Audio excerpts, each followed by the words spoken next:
yo creo que fundamentalmente hay dos puntos donde a mí me choca más, ¿no? Él, por ejemplo, la cuestión de los derechos colectivos.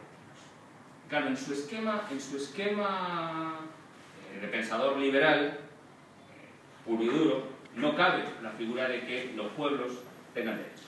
O sea, los derechos son, por el bien del individuo, son entidades morales. Dworkin fue uno de los primeros que introdujo esta idea de, ya en los 70, de los derechos morales, ¿no? Las personas tenemos derechos por nuestra condición de ser humano, etc. Desconociendo, y esto para mí también es un punto grave, desconociendo que los derechos son productos de luchas, por tanto son conquistas históricas, que si no mantenemos la pulsión histórica nos vamos a quedar sin ellos. Esto es algo que estamos sufriendo. Claro, para Dworkin los derechos son entidades adscritas a la persona y por tanto no puede haber derechos colectivos. Claro, esto en el marco de derecho de autodeterminación de los pueblos, entidades, etc., digamos que es un elemento complicado. Dworkin habla en el libro de obligaciones tribales, una expresión que tiene un cierto sentido, yo también diría, peyorativo, ¿no? Entonces ahí, no reconocer todo lo que hay detrás de los derechos de los pueblos, el derecho a autodeterminación, etcétera, etcétera, me parece que es una falla importante y que a nosotros nos deja un poco cojos a la hora de buscar herramientas para, en el fondo, para que las personas vivan mejor, sean más dignas, etcétera. Él llega a hablar incluso en algún punto de que reconocer derechos y obligaciones especiales por la pertenencia a un colectivo es una fuente del mal. Entonces, es una expresión demasiado fuerte, ¿no? Me parece demasiado fuerte, ¿no? Y luego yo creo, ese sería un punto importante, o sea, yo creo que es un punto grave, ¿no? Reconocer que los derechos que existen, que podemos dar un reconocimiento jurídico a derechos colectivos, derechos de titularidad colectiva, en contextos de pluralidad, pluralismo, etcétera, etcétera, pero claro, esto no le encaja en su filosofía liberal perfecta. Yo creo que este es un punto, ¿no? Y el segundo punto, donde también, digamos, desde una perspectiva europea es un poco insatisfactorio Dworkin, es en el tema de la lectura moral de la Constitución. La idea que sostiene él, que lleva sosteniendo muchos años, del neoconstitucionalismo, el constitucionalismo, etc. Esta idea de que la Constitución es, digamos, la expresión, las normas constitucionales son la expresión de la mejor moralidad política posible. Y que el juez constitucional lo único que tiene que hacer es recoger, releer las palabras de la Constitución como mejor se ajuste a esta moralidad, a estos principios de moralidad política, etcétera, individualistas, que están en su filosofía, ¿no? Entre paréntesis, para que no se me olvide también, en el libro tampoco encontramos referencias expresas, importantes, estructuradas a la figura de los derechos sociales.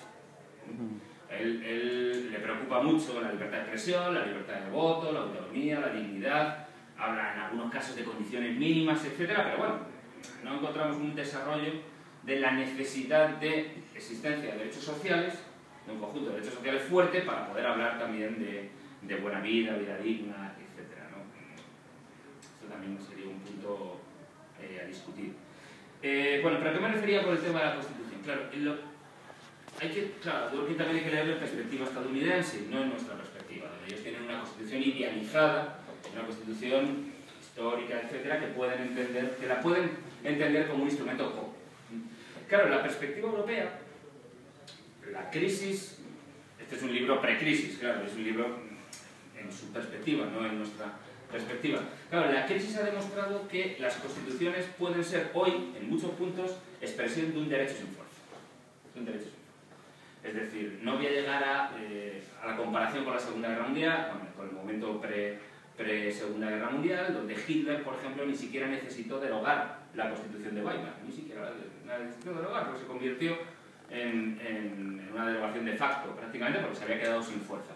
Bueno, en algunos aspectos esto nos está pasando hoy. Esto nos está pasando hoy. Nos encontramos con que los textos constitucionales no nos sirven para quitar el poder a los mercados, evitar que a la gente le desahucien de su casa, se realicen políticas de inclusión, etc., ¿no? Con lo cual nos hemos quedado con textos constitucionales idealizados desde el punto de vista teórico, pero que desde el punto de vista práctico. Claro, si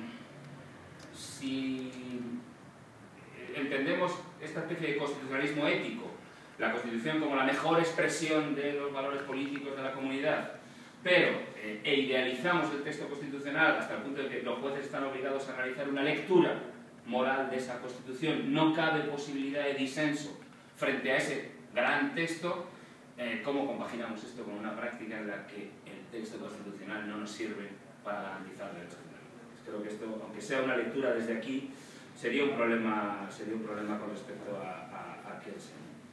Y luego, una última cuestión que me parece un tanto sorprendente. Me hubiera gustado preguntarle por qué ha escrito esto, ¿no? Pero al final, él hace toda una defensa de la... Julián, por aquí, que ha trabajado el tema del control de constitucionalidad de Dworkin, la importancia de tener una Corte Suprema, un Tribunal Constitucional que controle al legislador, que haga efectivo estos principios. Y entonces él dice una cosa que me parece realmente sorprendente. Él dice, durante muchos años, sobre la Corte Suprema estadounidense, dice, y lo cito, son 6 líneas, dice, si tuviera que juzgar a la Corte Suprema estadounidense solo sobre la base de su historial durante los últimos años, la juzgaría un fracaso. Bueno, la verdad que los últimos años de la Corte estadounidense no son muy progresistas, que digamos. Dice, pero creo que el balance general de su repercusión histórica sigue siendo positivo. Hacer un balance positivo. Ahora bien, dice, hoy todo gira en torno al carácter de las futuras designaciones a ese cuerpo, de cómo se designan los magistrados. Y dice, hay que seguir cruzando los dedos. Es decir, que tengamos suerte que se elijan bien. O sea, que si al final de todo, tenemos un texto constitucional perfecto, la función de los jueces es simplemente, la función de los jueces es simplemente conocer la intención del legislador, del constituyente originario, ponerla en práctica, el control de constitucional como garante al final de los derechos, de la dignidad de la democracia. Si al final de toda la construcción todo depende de que tengamos suerte a la hora de que el presidente o el órgano competente elija bien a los magistrados del Tribunal Constitucional, para este viaje no hacía falta estar alfombras. Porque esto es lo que dice el positivismo jurídico, y vuelvo al principio. Lo que dice el positivismo jurídico es que al final las decisiones jurídicas son el resultado de actos de voluntad, donde lo que depende no es tanto una hipotética moral política objetiva, etcétera, etcétera, sino que depende de, bueno, quien ostente la mayoría en los órganos donde se toman esas decisiones. Un vistazo al Tribunal Constitucional Español, ahí al lado, nos sirve para darnos cuenta que esto es efectivamente así. Cuando los magistrados se dividen en conservadores y progresistas, ¿ven?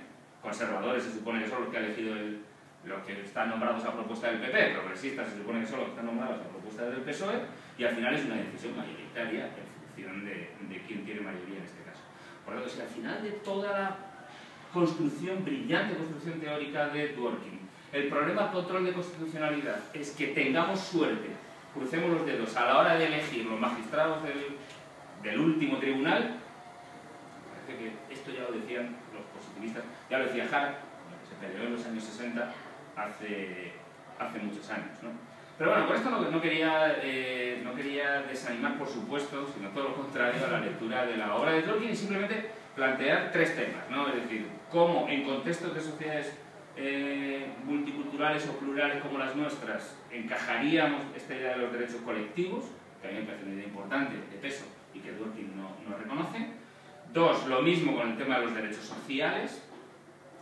Y 3, cómo resolver el problema del control de constitucionalidad, al final de quién vigila al vigilante, diríamos en términos clásicos, ¿no? Yo simplemente planteo esto para que luego podamos